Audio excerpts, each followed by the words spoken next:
one to say that I met the person who wrote this yesterday.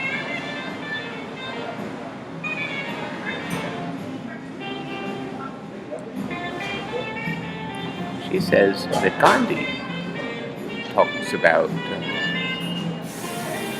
religion and politics, and I want to say I think Gandhi was using the word not the way we have come to use the word. He meant it spirituality, not what we come to think of religion. Religion being tied into politics. Religion being something that one group of people would like other people to follow, and would like the government to give its sanction to one religion over others. Or to say the government can define what is a religion, what is not.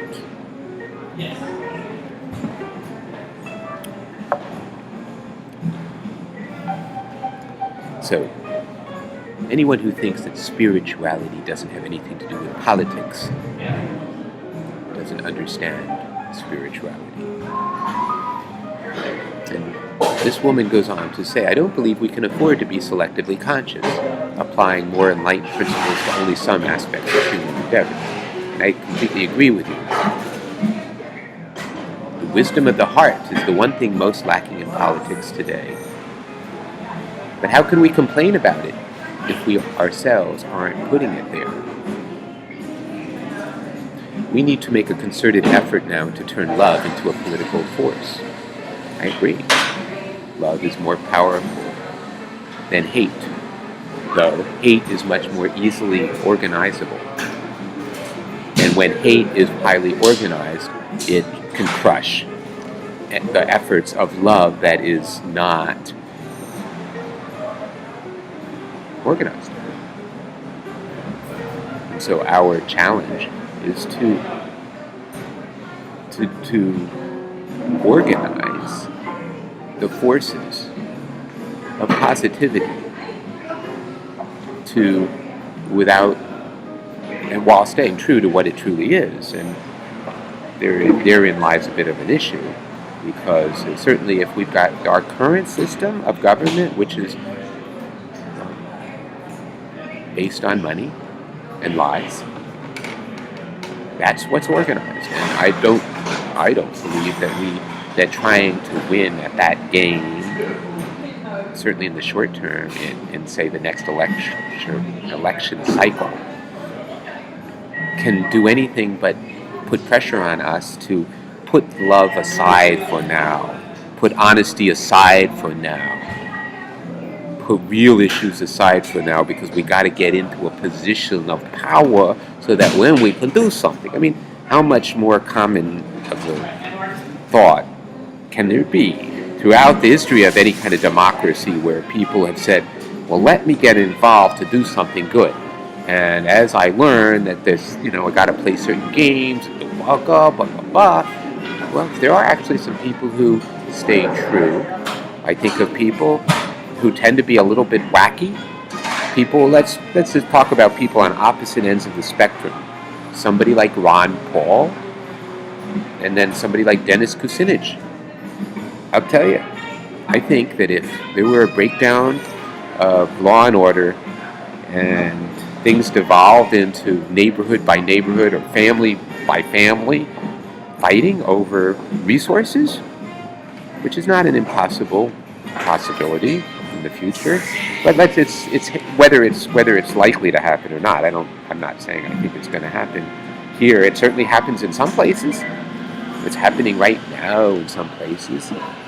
That's the state of things. Breakdown of civil law. Sometimes the breakdown comes from the top. The breakdown is actually an imposition of somebody's particular idea. Whoever is the most powerful, whoever can get away with doing what they do better than other people, who can get their enemies killed or thrown in jail or whatever, they win. That's the current system is really very developed to use money and concentrations of power and resources and organizational ability to keep things good for the people who are on the inside. So how are we gonna be anything but victims of a system which, to many of us, appears to be bringing us really off the deep end, or maybe toward a cliff. Let's say that. We seem to be heading toward a cliff. And 100 years ago, 1914, it's not August yet. Remember, there was a book, Barbara Tuchman, a wonderful historian who I recommend people reading some of her work. It was called The Guns of August, and it was about not just what happened in August of 1914, which was the beginning of World War I. I think when it started getting serious. There was the assassination of the Archduke of Serbia, which started this whole domino effect of all these countries having treaties with one another and say, "Oh, if you get attacked, then I'm obligated to help you." But there was a lot more to what was going on in the years before, and that's really what this book was not so much about exactly the events of August 1914. It was about what set up the scenario. And I think a lot of us have this basic gut feeling that we're heading into something that no individual people really understand what things are really all about. The forces of history are way beyond any of us, and boy, some things are going on that just ain't right, and we know it. And so how do we deal with it? Well, I'll tell you something. And I'm going to tell you, if you, the person who wrote this, I'm going to tell you something, young lady. If you don't learn to look people in the eye, forget it. Because if you can't look at people who scare you, or perhaps seem to be a competitor to you or something, whatever. If you can't look people in the eye, forget it. When I went up to you to let you see my symbol of something that could possibly have been of great use to you, a new form of social media where people learn how to be honest while retaining our privacy. And anybody we send, if we're going to elect somebody, whether it's to the school board, local school board, or city council, representative, or senator, or anything, we want that person to be able to talk to us honestly without her or his words being twisted and used against them, which is the normal state of things. That's normal media. That's the media that we live in, that any word you say can be taken out of context and put into somebody else's context and sent to individual people who fit a certain profile, who happen to have a certain set of fears, who are ready and primed to hate or to fear. It was that song in the 1960s. We have to be taught to hate, fear. We have to be carefully taught. And what we need to teach ourselves and each other is what this person is saying, but not what I think she was doing, which I always like to go on what people do rather than what they say. And I've begun to realize, if you are afraid of looking me in the eye when I come up to you as a potential leader, representative of mine, and you're afraid to look me in the eye because you think maybe I'm trying to sell you some art or something, you can't look at my art. It happens to be my son's artwork. But that's not what I'm doing. It's a symbol. It's a symbol of paratopia. Paratopia uses a parrot as the symbol because a parrot just repeats what actually was said. Not what people want you to think or want themselves to think that they said. Our memories are really good at that. The parrot, i.e. a recorder, camera or an audio recorder, or the notes that are taken by somebody, but that you got to be careful. I mean, if somebody is really very good at taking word for word writing, that's a record too. That we call that a parroting. A parroting is it's a record of actual words that are said and deeds that are done that can be either seen if it's a video parroting or heard about if it's an audio. No, listening to somebody's phone conversation is a kind of parroting. I myself don't want people listening to my private phone conversations, and I'm very careful about it. It's not all that likely that anybody wants to listen to my phone conversations, but at some point in the future, if somebody thinks that I'm doing something they don't like, maybe pointing out something about how certain people are behaving, and they don't like somebody doing that, well, then they might be interested in finding out a little bit more about me. And that's why, actually, I use phone a lot more than text, because text is not private. Especially, handwritten piece of paper, typewritten piece of paper that's handed to somebody can be private as long as that person doesn't allow it to go somewhere else. Phone calls can conceivably not be private, but at the moment, all the focus is on text, because text is what machines can easily identify, and our texts and emails and so on, our blogs, everything else can easily be subject to the prying eyes of the bots that go around looking for any time we use a word that might indicate that we are either a potential target of marketing or political or business marketing, or perhaps an enemy to be dealt with, because we seem to be noticing that the emperor's new clothes are not really what the emperor wants us to think they are.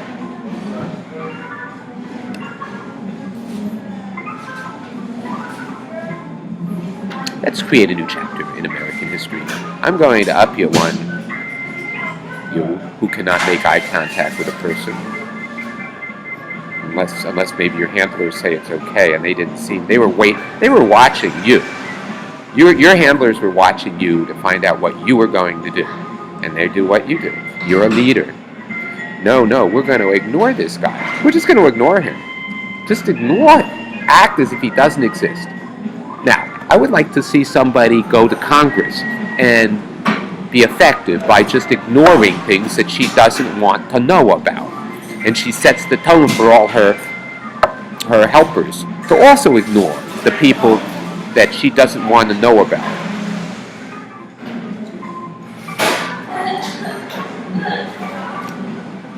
I'm sorry, sometimes I get negative, but we gotta learn. This is what we've got to do. Let's not make American history. Let's make our future. Let's work on our future by doing what Gandhi, the other thing that Gandhi said. He said, we can each become the change we seek in the world. And now, with this kind of technology of sharing, we can not only do this each ourselves, but we can share our process. We can support one another. We can see what other people are doing.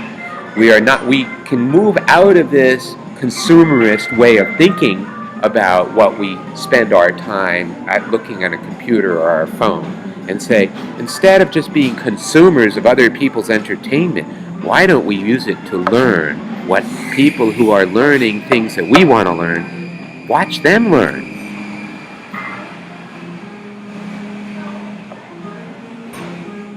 And steal their ideas, which is, after all, what artists do. We always steal other good ideas. Theft being theft of intellectual property being the sincerest form of flattery. And actually, intellectual property is a 20th century idea. What are you talking about? You came up with something, and it's your property because you came up with something? Okay. I do think there's a role for patents and copyrights. I mean, yes, you make a movie, and you put a lot of effort into it. You don't want people just making money off of your movie and you not making any money. That's reasonable, but actually, is that the only reason a person would make money? Make a movie? To make money? Some people make lots of money. We got a whole industry here in Southern California that says, well, the real money is in spending lots of money, so we got to elect the you-know-what of certain people so we can get money, so we can do our art. And our art, though, of course, has to have certain realities, like the people with the money say, I don't like that, that's not going to happen on my movie, because it's my money, so it ain't going to happen. So we get the producers involved. We get all the middlemen. We artists. And all people. Art is part of life. Or the art of living. The art of loving. The art of doing science. The art of being a doctor. The art of being a parent. All of that. It's related. The reason we talk about the arts and we love the arts is because it gives us a sense that we can create things. We can do things. We can take what's inside our hearts and somehow make them such that we're happy to put we say, this is what my art has brought me. Sometimes I'm too busy to be a visual artist or the kind of standard artist, but I'm a parent. I'm so busy because I'm a parent. My art, the art of parenting, is what I am currently involved in. Actually, I'm not, because my kids are grown. And I have to admit that my youngest is 16, and that's not really right that I'm not with him, but it's not my choice.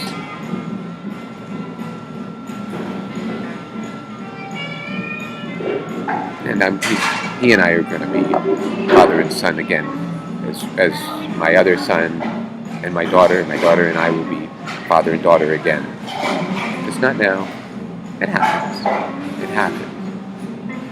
But love is something that transcends momentary things. Even as love, the kind of love that we're taught about, Hollywood love, is transient.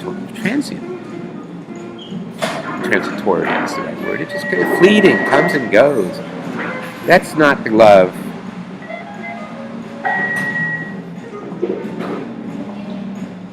that spiritual traditions throughout history talk about. Love, in a spiritual sense, doesn't preclude sexual, romantic kind of love. It doesn't preclude that at all. That can be included, but that is not the sum total of love. Love is much more an intention than a feeling. If I feel love, it is up to me to act in a loving manner,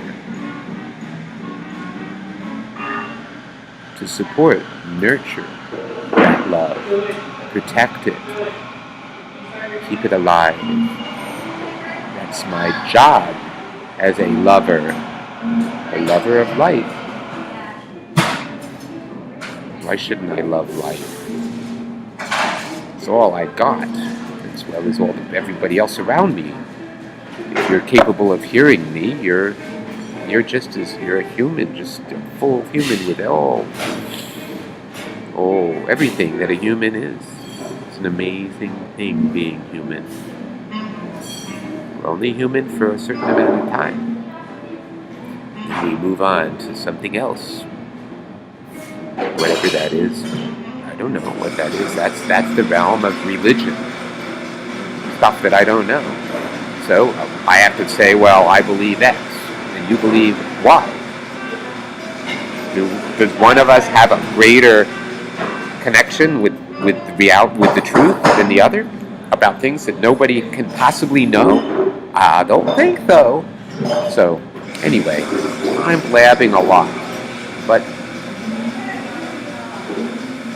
okay, we need to learn how to tell the difference between people who, when they enter the political system, understand who they're working for. They're working for all of us, not for the people who have the money and the organizational skills and the campaign, blah-de-boo, expertise. They're not working for those people. They're working for us. And over time, looking at a generational thing here, over the next 20 years, maybe sooner than that, but let's keep a long-term view. Love as a component of civil life. We love our brothers. That's sort of brother and sister together. New version of the word a singular version of brethren, but if we say brothers, it's plural. Brethren's a little old-fashioned, so we call each other brothers, and we love each other. We don't necessarily like each other, but we love each other because we're all children of the same Creator. We don't argue about what the Creator is like, or if the Creator is whatever. We don't worry about it because that's whatever you believe is what you believe. Whatever I believe is what I believe about what the Creator is. What matters is what we do with our beliefs. How we choose to use the moments of our lives.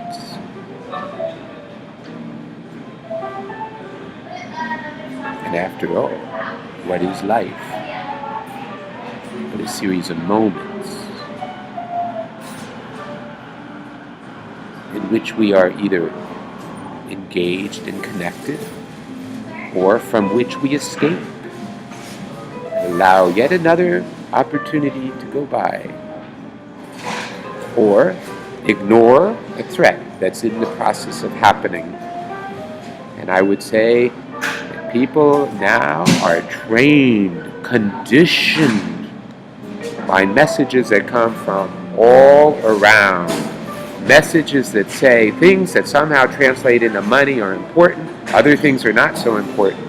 And things like, you can't fight City Hall, you can't do it. This is just the way it is. This is the way it is. You're just a little nothing. I'm just a little nothing. We can't do nothing. Those kind of lies are what we confront in every moment that we are alive. We either accept the lie, oh, I can't do anything, or, oh, this person looks like a blah blah, an Islamo-fascist, so I better stay away from him. I better not look at this constituent of mine, this person who's running for Congress.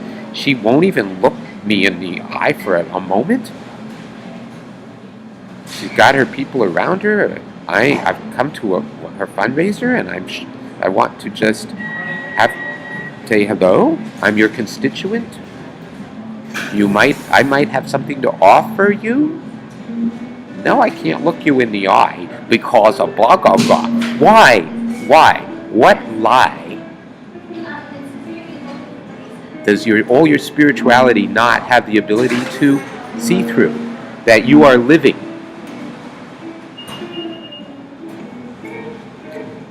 I've been talking too long. I'm going to stop now. Okay? First, I turn off the audio.